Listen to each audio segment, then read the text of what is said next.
আসসালামু আলাইকুম প্রিয় দর্শক। আমার আজকে আলোচনার বিষয়, চেক দিয়ে যদি কোনো ব্যক্তি মৃত্যুবরণ করে তাহলে তার দায় হবে কিনা।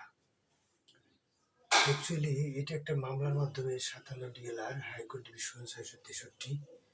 এই মামলায় বলা হয়েছে, বর্তমান মামলায় খলিলুর রহমান চেক ইস্যু করেছেন। তিনি বর্তমানে মৃত। ইস্যু করার পরে এই চেকটা ব্যাংকে উপস্থাপন করেছে, ডিজঅনার হয়েছে। সে একটা অপরাধ করেছে। এই ক্ষেত্রে বলতে পারেন মৃত ব্যক্তি কিভাবে অপরাধ করল।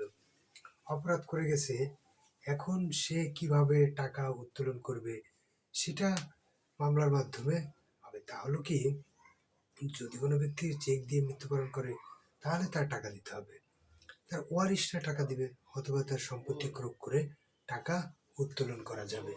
আর একটা মামলার মাধ্যমে বলা হয়েছে কনসিডারেশন। যদি কনসিডারেশন অর্থাৎ আপনি একটা চেক দিচ্ছেন, সেই চেকের বিনিময়ে আপনি কোনো কনসিডারেশন পান না বা বিনিময়ে টাকা লেনদেন করেন নাই, সেই ক্ষেত্রে সেই মামলাটা টিকবে কিনা। রাষ্ট্রপক্ষকে সন্দেহাতীতভাবে প্রমাণ করতে হবে যে চেক প্রদানের সময় বিনিময় গ্রহণ করা হয়েছে।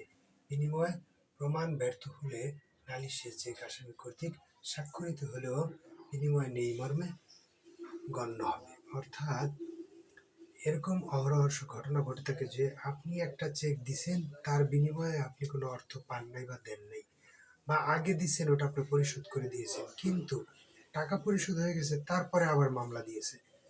এই ক্ষেত্রে যদি প্রমাণ করতে পারেন যে আমি কোনো বিনিময় লেনদেন হয় নাই, চেকটা দিছিলাম বিনিময় লেনদেনে পূরণ হয়ে গেছে, তাহলে কিন্তু আপনি এই মামলায় রেমেডি পাবেন। অর্থাৎ আপনি যে চেকটা দিছেন সেই চেকে আপনি কোনো অপরাধ করেন না বলে গণ্য হবে।